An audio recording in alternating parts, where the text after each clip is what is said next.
لا حول ولا قوة إلا بالله لا حول ولا قوة إلا بالله। আপনি কি কখনো অনুভব করেছেন আপনার অন্তর আল্লাহর দিকে ডাকছে, কিন্তু ভেতরে থাকা আরেকটি শক্তি আপনাকে বারবার গুনাহের দিকে টেনে নিয়ে যাচ্ছে? আপনি ভালো কাজ করতে চান, কিন্তু অলসতা আপনাকে কাবু করে ফেলেছে। এই ভেতরের শক্তিটির নামই হলো নফস বা সত্তা। আমাদের এই নফসকে না চিনলে আল্লাহর পথে এক পাও চলা সম্ভব নয়। গত ভিডিওতে আমরা রুহুল লতিফা নিয়ে আলোচনা করেছিলাম। আজ আমরা জানব কিভাবে আমাদের এই নফসকে পরিশুদ্ধ করে, অর্থাৎ তাজকিয়া করে একে প্রশান্ত সত্তায় অর্থাৎ নফসে মুতমাইন্নায় পরিণত করা যায়। তো চলুন জেনে নেই নফস কি ও এর 3 প্রকার ভেদ। নফস হলো আমাদের ভেতরের সেই সত্তা যা আমাদের সব ইচ্ছা, আবেগ এবং প্রবৃত্তিকে নিয়ন্ত্রণ করে। কোরআন ও হাদিসের আলোকে নফসের প্রধানত 3টি স্তর রয়েছে। সেগুলো হলো নফসে আম্বারা, নফসে লাওয়ামা, নফসে মুতমাইন্না। নফসে আম্বারা অর্থাৎ প্রবৃত্তির বশীভূত সত্তা। এটি নফসের সবচেয়ে বিপজ্জনক স্তর। এটি সর্বদা মন্দ কাজের প্রতি আদেশ করে। আমাদের জীবনের বেশিরভাগ খারাপ কাজ, লোভ, অহংকার, অলসতা এই নফসে আম্বারার ফল। শয়তান এই নফসকে ব্যবহার করেই আমাদের ধোঁকা দেয়। নফসের তাজকিয়ার প্রধান লক্ষ্যই হলো এই স্তর থেকে মুক্তি পাওয়া। নফসে লাওয়ামা অর্থাৎ তিরস্কারী সত্তা। যখন আপনি গুনাহ করে ফেলেন, তখন আপনার ভেতরের যে অংশটি আপনাকে অনুশোচনা ও লজ্জা দেয়, সেটাই নফসে লাওয়ামা। এটি একটি ইতিবাচক লক্ষণ। এই নফস প্রমাণ করে আপনার ভেতরে ভালো মন্দের পার্থক্য করার ক্ষমতা এখনো আছে। এই অনুশোচনা থেকেই আপনি তওবা করে আল্লাহর দিকে ফিরে আসতে পারেন। নফসে মুতমাইন্না অর্থাৎ প্রশান্ত সত্তা। এটি নফসের চূড়ান্ত ও কাঙ্ক্ষিত স্তর। যখন নফস আল্লাহর জিকির ও ইবাদতের মাধ্যমে শান্ত ও সন্তুষ্ট হয়ে যায়, তখন সেই নফসকে নফসে মুতমাইন্না বলা হয়। সুফি দর্শন বা তাসাউফ অনুসারে মানবদেহে নফস লতিফার কোনো সুনির্দিষ্ট স্থান নেই। তবে সাধারণত সুফি সাধকরা মনে করেন এটি 2 চোখ বা 2 ভ্রুর মাঝখানে অবস্থিত।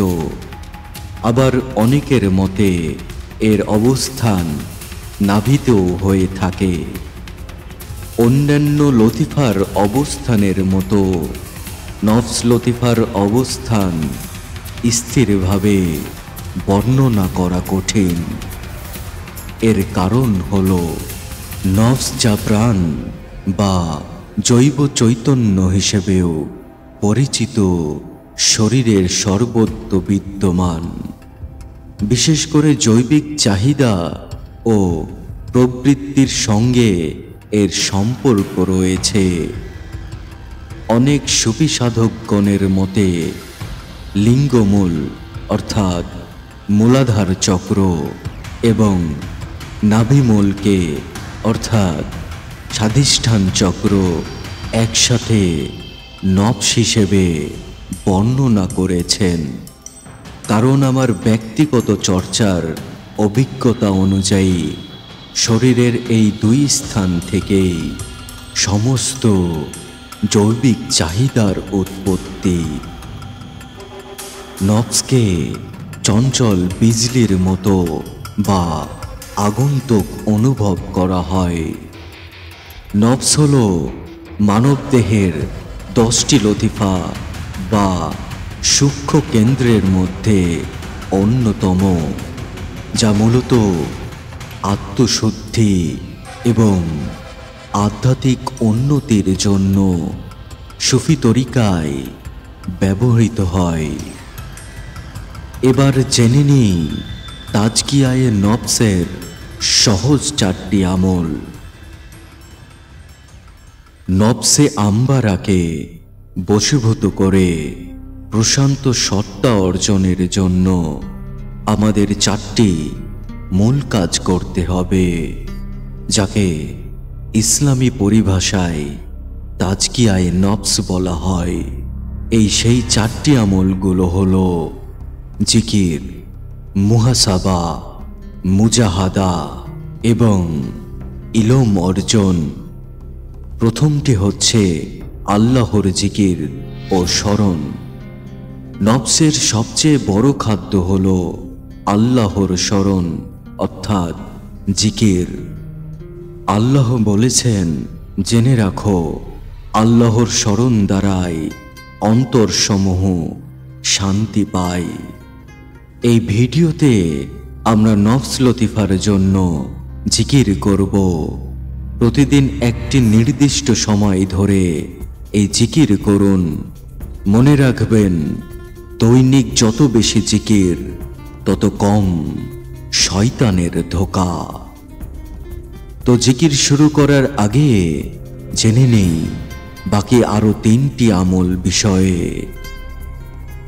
মুহাসাবা অর্থাৎ আত্মপর্যালোচনা।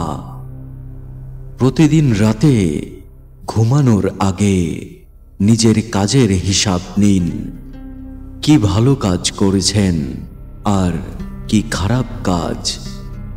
খারাপ কাজের জন্য সাথে সাথে ইস্তেগফার অর্থাৎ ক্ষমা প্রার্থনা করুন এবং ওয়াদা করুন যেন আর না হয়। উদাহরণস্বরূপ, যেমন আপনি কি আজ কারো গীবত করেছেন?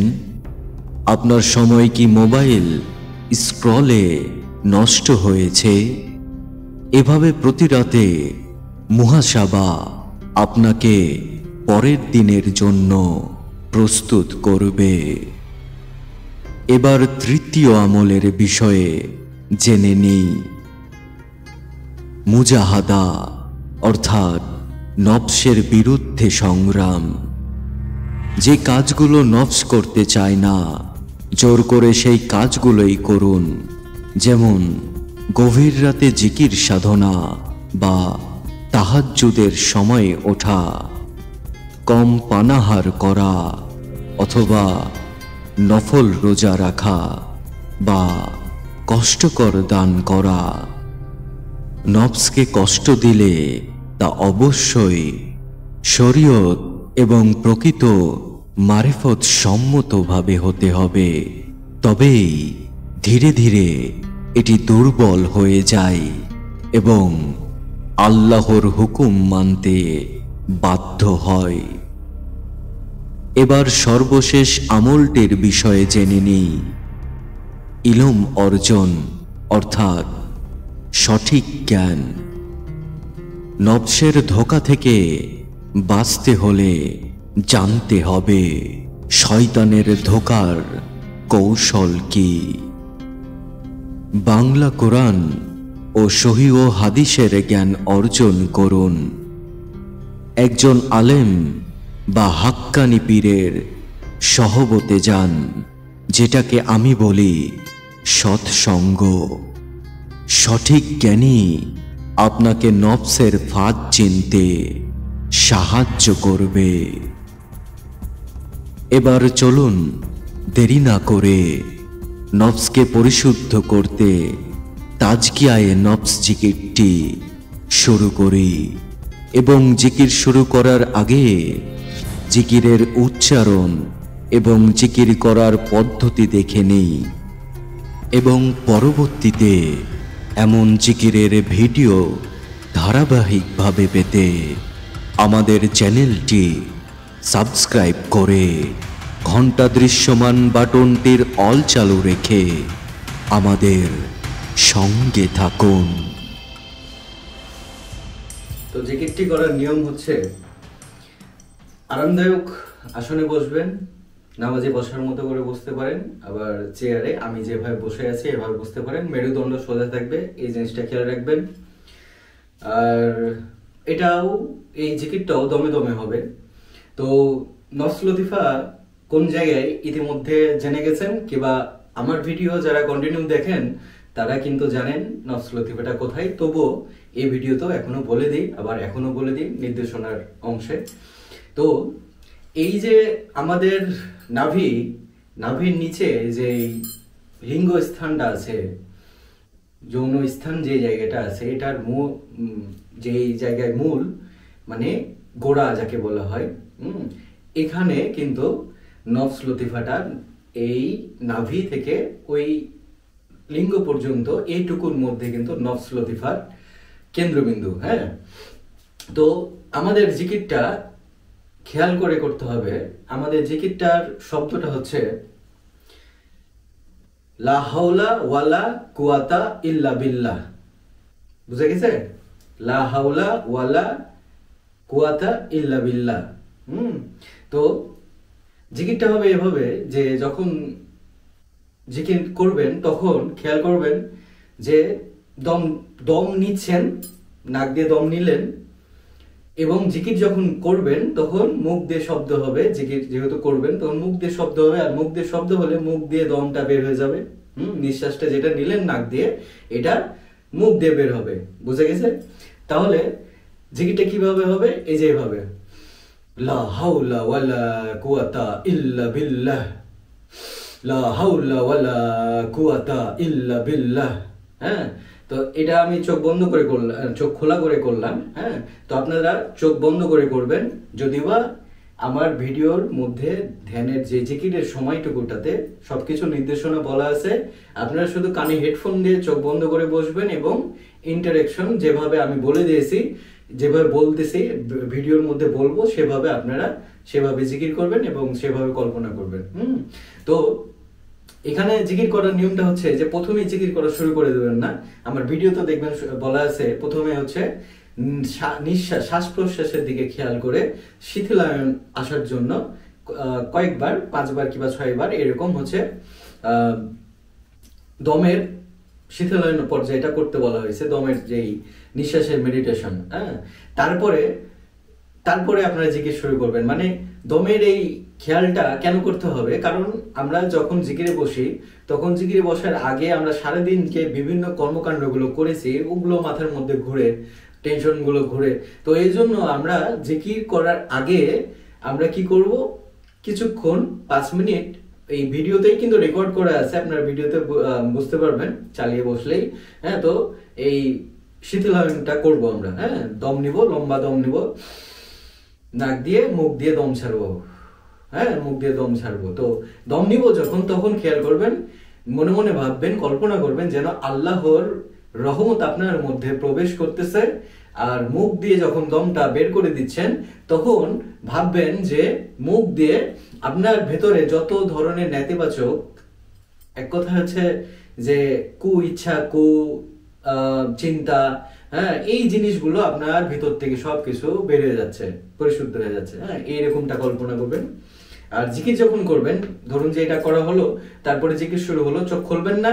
চোখ যখন চোখ বন্ধ করলেন, প্রথমে মুর্শিদের চেহারা কল্পনা করতে করতে, মুর্শিদের চেহারা মানে হচ্ছে আমাদের গুরু, আমাদের শাইখের চেহারাটা কল্পনা করতে হবে। কারণ তার চেহারা কল্পনা করলে আমাদের কিন্তু নফসে যে খান্নাস আছে সে কিন্তু অনেকটা দুর্বল হয়ে যায়, রেসপেকটেশন আছে ভিতরে। হ্যাঁ, এই জন্য আমরা মুর্শিদের চেহারাটা কল্পনা করে আমরা যখন যে চোখ বন্ধ করলাম, এই চোখ বন্ধ করলাম কিন্তু খুলবো না। হ্যাঁ, জিকির শেষ হবে, তারপরে জিকির শেষে আবার কিছুক্ষণ 2 থেকে 3 মিনিট মেডিটেশন আছে, ইন্টারাকশন সবকিছু দেওয়াই আছে ভিডিওর মধ্যে, সবকিছু শুনতে পারবেন, চোখ বন্ধই থাকবে। আপনারা ওইটুক করার পর তখন বলাই হবে যে এখন ধীরে ধীরে আপনার চোখ আবার খুলুন, তখন আপনি চোখ খুলবেন। বুঝে গেছে? তো এইভাবে আপনারা জিকিরটা করতে থাকবেন। এবং আরো কিছু নির্দেশনা আছে, সেই নির্দেশনাগুলো হচ্ছে জিকিরের পরে, মেডিটেশনের পরে আলোচনার অংশে গুরুত্বপূর্ণ আলোচনা থাকবে। সেই জন্য ভিডিওটা স্কিপ করবেন না, শেষ পর্যন্ত। দরকার হলে জিকির শুরু করার আগেই, মেডিটেশন শুরু করার আগেই আপনারা ড্রপ করে যে ভিডিওর শেষের দিকে যে আমার কাট করাই থাকবে ভিডিওর মধ্যে, দেখতে পাবেন, ডেসক্রিপশন বক্সে লেখা থাকবে। আবার ওই ভিডিওর নিচে ডট লাইনের মধ্যে দেখতে পাবেন ভিডিওর যে আপনারা যখন যে টেনে নিয়ে যান তখন দেখবেন যে 3টা স্তর আছে। প্রথমে হচ্ছে কি বিষয়বস্তু আলোচনা, তারপর এই যে এটা আলোচনা, যে নির্দেশনা, তারপর জিকির, তারপরে হচ্ছে বিস্তারিত আলোচনা। হ্যাঁ, তো এই বিস্তারিত আলোচনাটা দেখে তারপর হচ্ছে জিকিরে বসুন। হ্যাঁ, দরকার হলে আপনারা এখন জিকির স্কিপ করে আগে ভিডিওর নির্দেশনার অংশটা ভালো করে দেখে নেন, তারপরে হচ্ছে আপনারা জিকিরে বসুন। হ্যাঁ, কারণ এই আলোচনার যে অংশটুকুতে ওখানে অনেক ধরনের গোপন রহস্য তত্ত্ব নিয়ে আলোচনা থাকবে। ওই জন্য ওই জায়গাটা দেখে নিতে পারেন আগেই, আবার জিকির করার পরে দেখতে পারেন, মাথা ঠান্ডা করে ওই কথাগুলো দেখে নেবেন। হ্যাঁ, তাহলে জিকিরটা কি হচ্ছে, শব্দটা কি হচ্ছে, লা হাওলা ওয়ালা কুওয়াতা ইল্লা বিল্লাহ। হ্যাঁ, এটা লা হাওলা ওয়ালা কুওয়াতা ইল্লা বিল্লাহ। হ্যাঁ, আবার বলতেছি, জিকিরটা করে দেখাচ্ছি। হ্যাঁ, ধরুন যে আপনি এভাবে বসেছেন, হ্যাঁ, আপনি মুদ্রা ধরতে পারেন, জ্ঞান মুদ্রা ধরতে পারেন, আবার খোলাও রাখতে পারেন। খোলাও রাখবেন, এই জায়গায় খোলা রাখাই বেটার। হ্যাঁ, তো মুদ্রা ধরার দরকার নেই, খোলা রাখবেন, হয় এরকম থাকবে না হলে এরকম থাকবে, ইচ্ছা এটা আপনার। হ্যাঁ, কিন্তু শরীরের মধ্যে, বডির মধ্যে যেন শিথিলায়ন থাকে। হ্যাঁ, তাহলে আমি করে দেখাই। হ্যাঁ, লা হাওলা ওয়ালা কুওয়াতা ইল্লা বিল্লাহ, লা হাওলা ওয়ালা কুওয়াতা ইল্লা বিল্লাহ। এখানে এই যে আমি দেখলেন না চোখটা কেমন হচ্ছে, কিবা এই যে দেখুন, লা হাওলা ওয়ালা কুওয়াতা ইল্লা বিল্লাহ, লা হাওলা ওয়ালা কুওয়াতা ইল্লা বিল্লাহ। হ্যাঁ, এরকম কেন হচ্ছে? হ্যাঁ, ভিতর কি অনুভব করছি যে আমার এরকম এক্সপ্রেশনটা এরকম হচ্ছে। হ্যাঁ, এটা এখন একটু খুলে বলে দিই, তারপরে জিকিরটা শুরু করুন। হ্যাঁ, তো প্রথম দম নিচ্ছি, তলপেট পর্যন্ত ভরা পেট দম নিচ্ছি, এই যে লা হাওলা ওয়ালা। তো লা হাওলা ওয়ালা যখন বলতেছেন তখন আপনি কল্পনা করবেন আপনার লিঙ্গ স্থানের ওই জায়গায় কিংবা নাভির ওই জায়গায় একটা বাড়ি লাগতেছে, এই যে লা হাওলা ওয়ালা কুওয়াতা ইল্লা বিল্লাহ। তার মানে এখানে বাড়ি লাগলো, দিয়ে লা হাওলা ওয়ালা কুওয়াতা ইল্লা বিল্লাহ। বুঝা গেছে? লা হাওলা ওয়ালা কুওয়াতা ইল্লা বিল্লাহ। হ্যাঁ, এই যে আমি যখন ইল্লা বিল্লাহ করছি না, এই যে এক্সপ্রেশনটা, এই জন্য এরকমটা আসতেছে। ভিতর আমি কল্পনা করতেছি নিচ থেকে একটা শক্তি, লা হাওলা ওয়ালা কুওয়াতা ইল্লা, এখানে বাড়ি লাগতেছে বিল্লাহ, দিয়ে মাথার উপর দিয়ে চলে যাচ্ছে, মাথা খুলে উপর দিয়ে চলে যাচ্ছে ভিতর। হ্যাঁ, এই জন্য আমার এক্সপ্রেশনটা এরকম হচ্ছে যে দেখুন ভালো করে, লা হাওলা ওয়ালা কুওয়াতা ইল্লা বিল্লাহ। বুঝা গেছে? এরকম ভাবে ভিতরে এক্সপ্রেশন দিয়ে আপনার কল্পনা, ভিতরের যত অতি কল্পনা আছে, এইটা দিয়ে আপনারা জিকির করবেন। এইভাবেই আসলে জিকির করতে হয়। হ্যাঁ, এরকম করে না লা হাওলা ওয়ালা কুওয়াতা ইল্লা বিল্লাহ, লা হাওলা ওয়ালা কুওয়াতা ইল্লা বিল্লাহ, এভাবে না, কিন্তু ক্রিয়া যেন ভিতরে যেন ক্রিয়া হয়, এভাবে জিকিরটা করবেন। তো ইনশাআল্লাহ ভালো করে আরেকবার আপনারা দরকার হলে এইটুকুটা দেখে নিন, কথার এই যে এই নির্দেশনার অংশটুকুটা দেখে নিন, তারপরে আপনারা জিকিরটা শুরু করুন। তো ট্রাই করে দেখুন জিকিরটা। আপনার প্রস্তুতি শেষ হলে আরামদায়কভাবে মেরুদণ্ড সোজা রেখে বসুন। এবার আপনার শাইকের চেহারা কল্পনা করতে করতে আপনার চোখ দুটি বন্ধ করুন। নাক দিয়ে লম্বা দম নিন, বুক ভরে পেট ভরে দম নিন। এবার ধীরে ধীরে মুখ দিয়ে দমটি ছেড়ে দিন।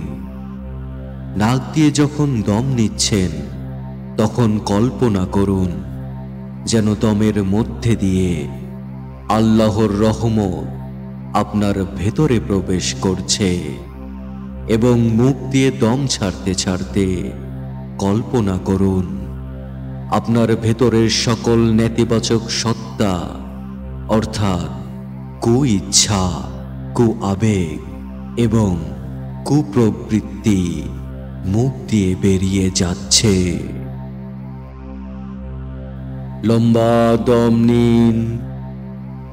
দম নিতে নিতে ভাবুন আল্লাহর রহমত আপনার ভেতরে প্রবেশ করছে।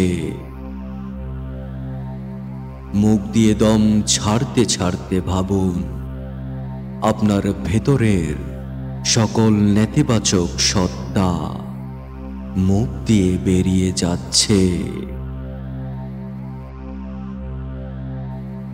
লম্বা দম নিন।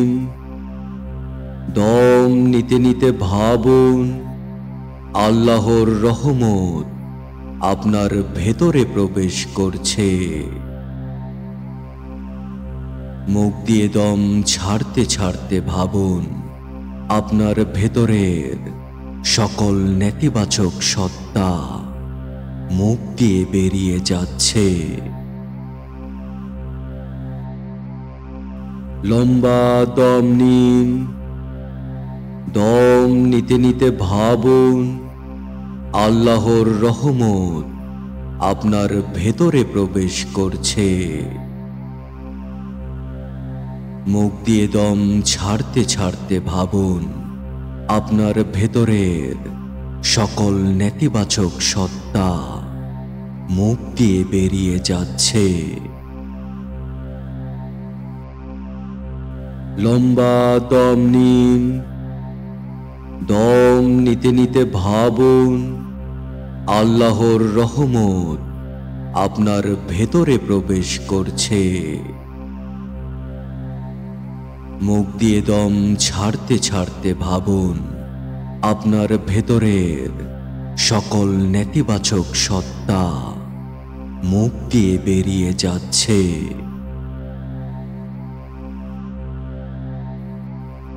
এবার দম স্বাভাবিক হতে দিন। নাক দিয়ে দম নিন, নাক দিয়ে দম ছাড়ুন।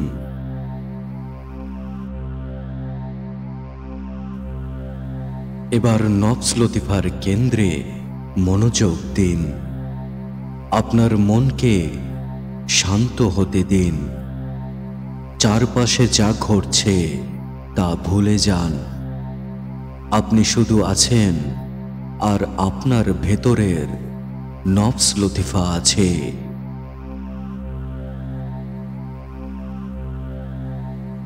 এবার আপনি জিকির শুরু করুন।